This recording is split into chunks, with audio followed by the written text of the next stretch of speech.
Mga kababayan, huwag nyo nang hanapin ang mga pulis sa presinto sapagkat kami ay nasa inyo ng mga telepono. Dial 911, darating kami sa loob ng 5 minuto.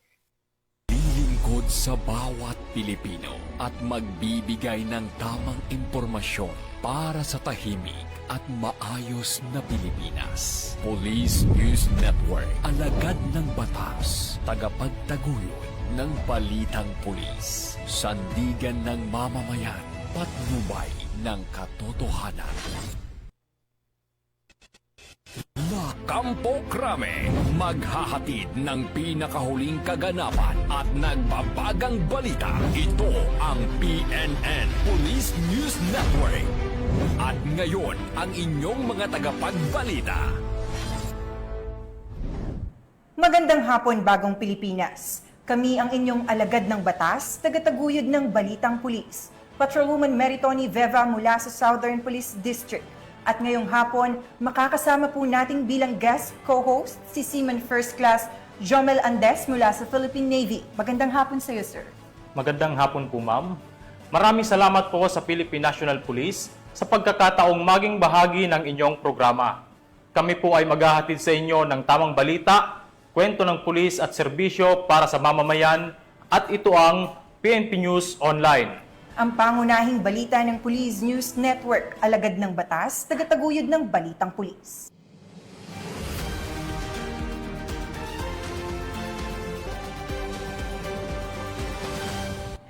Narito ang mga balitang dapat niyong abangan. 6 na individual na sangkot sa iligal na droga, kalaboso sa lalawigan ng Sulu.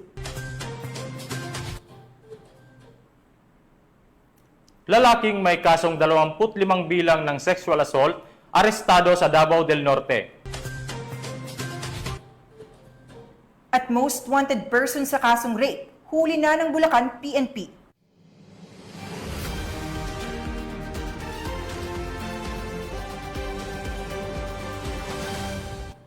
Narito ang mga balitang hatid ng ating PNN correspondents mula sa iba't ibang panig ng bansa.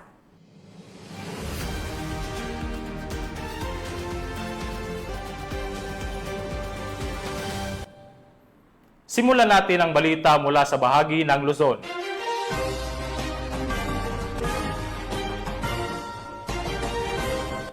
Hindi na nakapagtago pa sa kanyang krimen ang isang lalaki na kabilang sa talaan ng mga most wanted person matapos itong maaresto ng mga tauhan ng Bulacan PNP dahil sa kasong rape. Ang pagkakaaresto ay bahagi ng pinaigting na kampanya ng pulisya sa paghahanap ng mga wanted sa karasang may kaugnayan sa kababaihan at kabataan. Ang report mula kay Patrolwoman Mildred Tawagon. Ng San Miguel Municipal Police Station ang isa sa mga itinuturing na top 4 municipal most wanted person sa isinagawang operasyon ng mga tauhan ng San Miguel Municipal Police Station bilang lead unit, katuwang ang Provincial Intelligence Unit at 2nd Provincial Mobile Force Company sa Sitio Sampalucan, Barangay Buliran, San Miguel, Bulacan. Kinilala ni Police Lieutenant Colonel Joey Louis B. Bilaro, hepe ng San Miguel Municipal Police Station, ang sospek na si alias July, 35 anyos, walang asawa, isang construction worker at residente ng nasabing barangay. Nadakip ang akusado sa bisa ng warrant of arrest na inilabas ni Honorable Judge Olivio V. Escobia Samar, presiding judge ng Regional Trial Court Branch 79, Malolos City, para sa kasong rape na walang inirekomendang piyansa. Kasalukuyan nang nasa kustudiya ng San Miguel MPS Custodial Facility ang akusado para sa kaukulang dokumentasyon at tamang disposisyon. Ang pagkakaaresto sa akusado ay patunay ng patuloy na dedikasyon ng Bulacan PNP sa ilalim ng pamumuno ni Police Colonel Angel L. Garciliano, Acting Provincial Director ng Bulacan Police Provincial Office, sa pagsugpo sa kriminalidad at pagpapanatili ng kaayusan sa lalawigan sa pamamagitan ng matibay na koordinasyon ng mga unit ng kapulisan at suporta ng komunidad na nanatiling matatag ang layunin ng pulisya na tiyakin ang kaligtasan at katahimikan ng bawat Bulakenyo.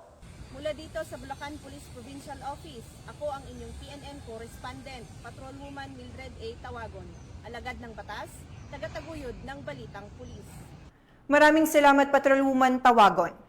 Sa halip na bumuo ng masayang kinabukasan, isang 21 anyos na mister ang nahaharap ngayon sa masalimuot na kinabukasan sa kulungan. Matapos itong mahuli ng mga otoridad sa Paway, Ilocos Norte dahil sa paglabag sa Republic Act 9165 o ang Comprehensive Dangerous Drugs Act of 2002. Police Corporal J.R. Del Mendo sa report.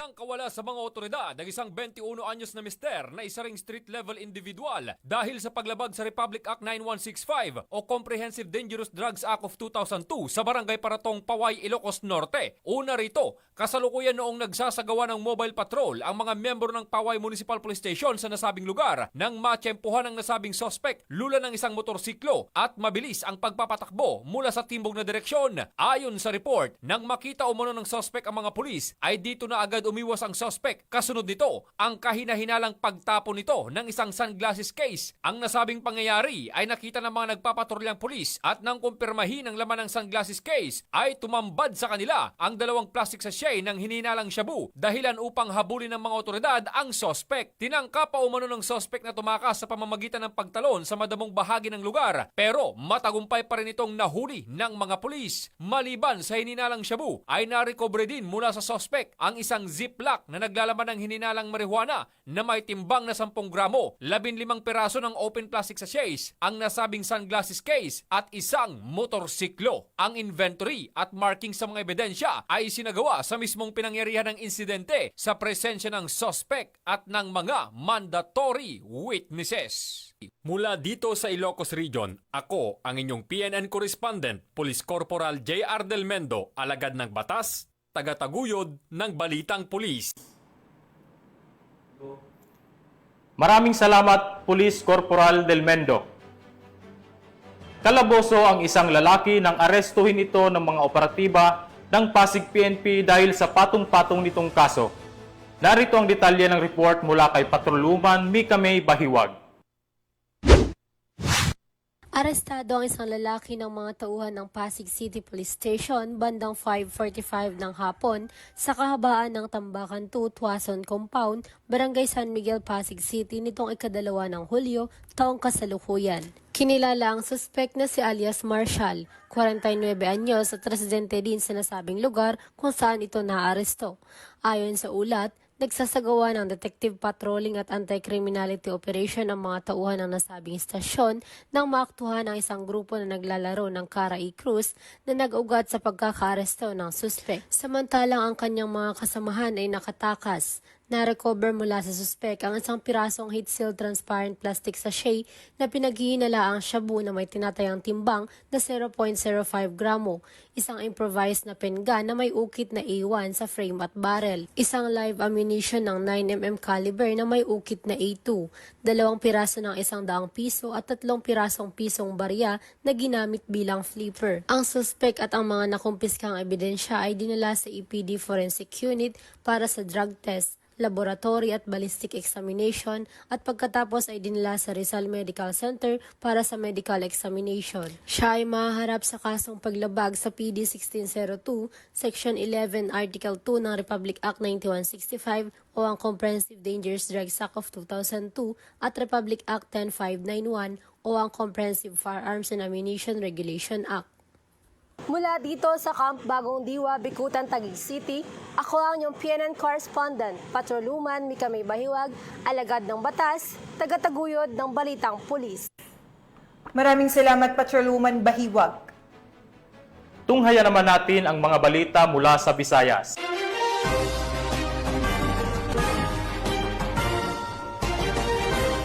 Nasabat ang mahigit 300,000 pisong halaga ng shabu mula sa isang drug suspect na matagal nang sangkot sa pagbebenta ng ilegal na droga sa Barangay Rizal, La Paz, Iloilo City. Sa bisa ng isang buy-bust operation na isinagawa ng kapulisan, nasabat mula sa suspect ang mahigit 300,000 pisong halaga ng hinihinalang shabu. Magbabalita dyan si Patrolwoman Lynette Sablon. Nasabat ng mga operatiba ng Iloilo City Drug Enforcement Unit ang tinatayang 376,000 pesos na halaga ng hinihinalang shabu sa isang matagumpay na buy-bust operation sa Barangay Rizal, La Paz, Iloilo City nito lamang ika-6 ng Hulyo taong kasalukuyan. Matagumpay na naaresto ng mga tauhan ng CDEU sa pangunguna ni Police Captain Ryan Christ Inot, Officer in Charge, ang suspect na si alias Angelino, 32 anyos at residente ng nasabing lugar. Nakumpiska mula sa sospek ang humigit kumulang 52 gramo ng hinihinalang shabu na tinatayang nagkakahalaga ng 376,000 pesos. Maliban sa iligal na droga, nakuha rin mula sa arestado ang buy-bust money at cellphone na posibleng ginagamit sa transaksyon. Dagdag pa ni Police Captain Inot na isang linggong masusing surveillance ang isinagawa sa sospek. Ang matagumpay na operasyon ay resulta ng ulat at pagkikipagtulungan ng mga opisyal ng barangay sa kapulisan. Inilantad sa investigasyon na matagal nang sangkot ang sospek sa pagbibenta ng iligal na droga sa lugar. Kasalukuyang nakadetain ang sospek sa impilan ng pulisya para sa dokumentasyon at nakatakdang sampahan ng kasong paglabag sa Republic Act 9165 o ang Comprehensive Dangerous Drugs Act of 2002. Ang pagkakahuli kay alias Angelino ay isa sa mga anti-drug operations sa lungsod na matagumpay na naisagawa ng mga kapulisan ng Iloilo City. Ayon sa CDEU, patuloy ang kanilang koordinasyon sa iba't ibang barangay upang matiyak ang kaligtasan ng mga mamamayan laban sa banta ng kriminalidad at kalakalan ng ipinagbabawal na droga. Ang matagumpay na operasyon na ito ay simbolo ng mas pinaigting na kampanya ng PNP laban sa iligal na droga sa ilalim ng pamumuno ni Chief PNP Police General Nicolas D. Torre III sa kanyang direksyon. Mas naging aktibo at disiplinado ang hanay ng kapulisan sa pagpapanatili ng kaayusan sa bawat komunidad dahil sa bagong Pilipinas ang gusto ng pulis, ligtas ka. Mula dito sa Police Regional Office 6, ako ang inyong Police News Network Correspondent, Patrolwoman Jolibel Alvior, alagad ng batas, tagataguyod ng Balitang Pulis. Maraming salamat, Patrolwoman Sablon. Dimas Reyes ang isang tindero na nakadalang top 5 most wanted person matapos mahuli ng Cebu City PNP sa kasong paglabag sa Republic Act 9165 o ang Comprehensive Dangerous Drugs Act of 2002. Ngayon ang report ni Patrolwoman Judith Nicanor.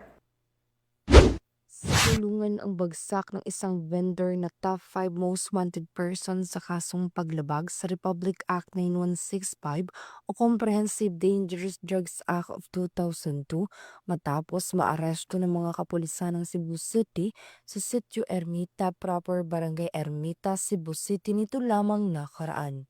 Kinilala ni Police Major Tom Ed Lacabat Taghoy II, Station Commander ng Police Station 5, Cebu City Police Office, ang vendor na suspect na si Roger, 52 anyos na residente ng nabanggit na lugar. Ayon sa ulat ng pulisya, bandang alas 10:03 ng umaga nang maaresto ang suspect sa bisa ng warrant of arrest para sa kasong paglabag sa Section 7, Article 2 ng Republic Act 9165 o Comprehensive Dangerous Drugs Act of 2002 na inisyu ni Presiding Judge Pamela Altar Baring, Regional Trial Court, Branch 21, 7th Judicial Region, Cebu City. Samantala, kasalukuyang nasa kustodiya ng Police Station 5 ang suspect para sa dokumentasyon at tamang disposisyon. Ang kapulisan ng Cebu City ay patuloy sa pagpapatupad ng kanilang sinumpaang tungkulin kontra anumang uri ng kriminalidad upang magkaroon ng maunlad na bansa para sa sambayan ng Pilipino tungo sa isang bagong Pilipinas. Mula dito sa Cebu City, ako yung PNN Correspondent, Patrolwoman Judith Nicanor, alagad ng batas, tagataguyod ng Balitang Pulis. Maraming salamat, Patrolwoman Nicanor. Narito naman ang mga balita mula sa bahagi ng Mindanao.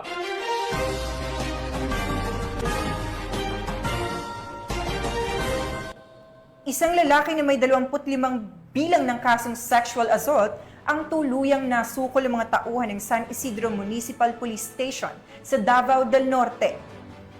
Sa bisa ng warrant of arrest, matagumpay siyang nadakip ng mga otoridad sa isang operasyon na bahagi ng pinaigting na kampanya ng PNP laban sa mga lumalabag sa karapatang pantao, lalo na ng kababaihan at kabataan.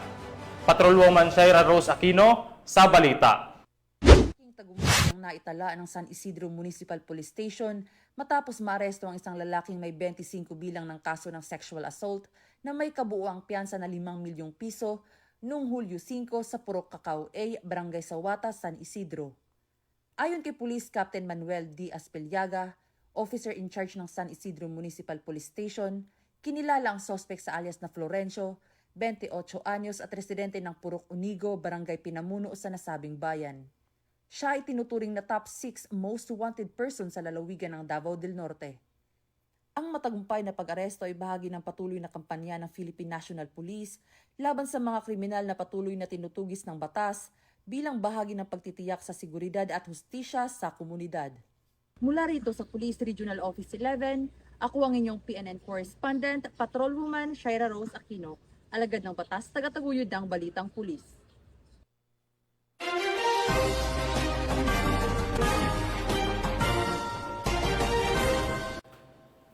Nagwakas ang kalayaan ng 6 na individual matapos maaresto sa matagumpay na anti-illegal drug operation ng mga tauhan ng Philippine National Police at Philippine Drug Enforcement Agency sa lalawigan ng Sulu. Nakatutok dyan sa Patrolwoman Judy Ann Alibo. Tagumpay na ginagawa ng PNP PIDEA ang isang buy-bust operation na nagresulta sa pagkakakumpiska ng 136,000 pesos halaga ng hinihinalang shabu at naaresto ang 6 na individual sa Barangay Bato-Bato, Indanan, Sulu nitong ika-4 ng Hulyo taong kasalukuyan. Kinilala ni Gil Cesario Castro, Regional Director ng PIDEA BARM, ang arestado na sina alias AI, 32 na magsasaka, Ki 19 anyos, estudyante, John 39, tricycle driver, Dars 40, tricycle driver, Ben 52, magsasaka, Linha 35, laborer na pare-parehong residente ng nasabing lugar. Nasamsam sa mga naarestong sospek ang tinatayang 20 gramo ng hinihinalang shabu na may halagang 136,000 pesos. Na-recover din ang ilang drug paraphernalia, isang cellphone at mark money na ginamit sa operasyon. Maharap ang mga sospek sa kasong paglabag sa Republic Act 9165 o ang Comprehensive Dangerous Drugs Act of 2002. Ang matagumpay na operasyon na ito ay bahagi ng pinaigting na kampanya ng pamahalaan laban sa iligal na droga upang masiguro ang kaligtasan at kapayapaan sa mga komunidad ng Sulu. Mula rito sa riyon ng Bangsamoro, ako ang inyong PNN correspondent, Patrolwoman Judy Ann Alibo, alagad ng batas, tagataguyod ng Balitang Pulis. Maraming salamat, Patrolwoman Alibo. Timbog ang isang enterong sospek sa kalakaran ng illegal na droga nang huli ito ng mga operatiba ng Usami City Police Station matapos magpositibo ang bypass operation sa barangay Imaluna, Usami City. Nakibalita dyan si Patrolwoman Danessa Verdos.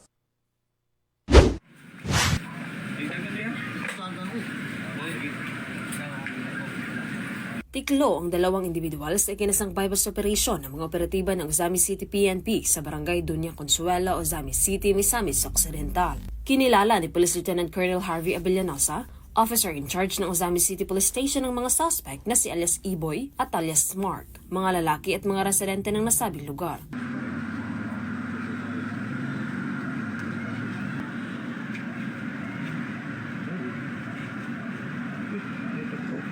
Sa ikinasang drug bypass operation ng mga operatiba ng Ozami City Police Station ay nasamsam ang mga pakete ng hinihinalang shabu at isang 500 peso bill na ginamit bilang buy-bust money at iba pang mga non-drug items.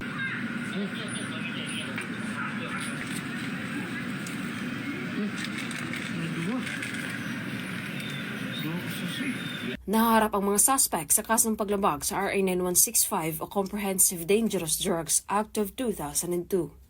Mula dito sa Northern Mindanao, ako ang inyong Police News Network correspondent, Patrolwoman Risa Sahonia, alagad ng batas, tagataguyod ng Balitang Pulis.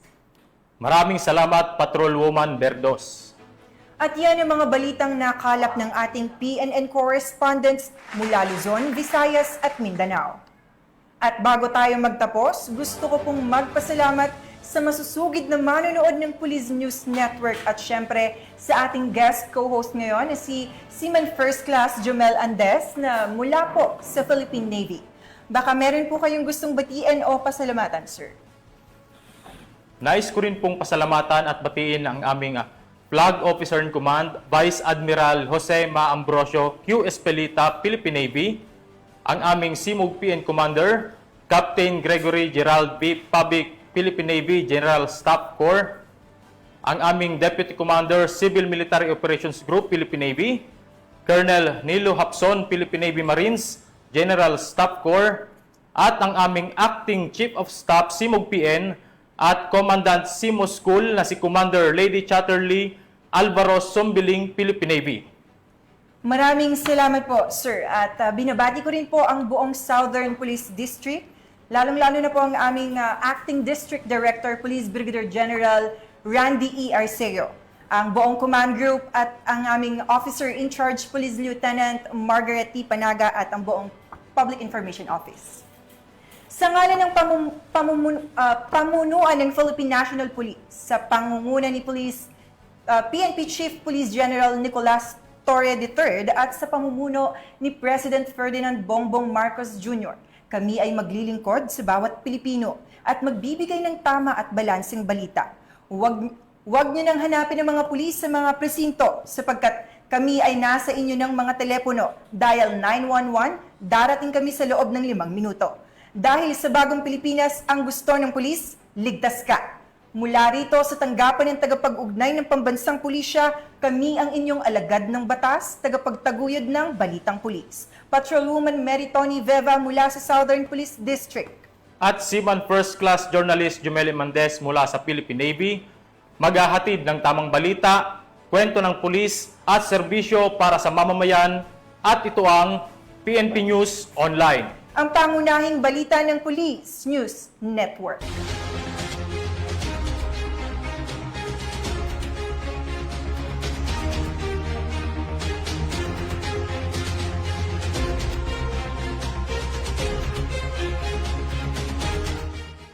Police News Network, alagad ng batas, tagapagtaguyod ng balitang pulis. Mga kababayan, huwag nyo nang hanapin ang mga pulis sa presinto sapagkat kami ay nasa inyo ng mga telepono. Dial 911, darating kami sa loob ng 5 minuto.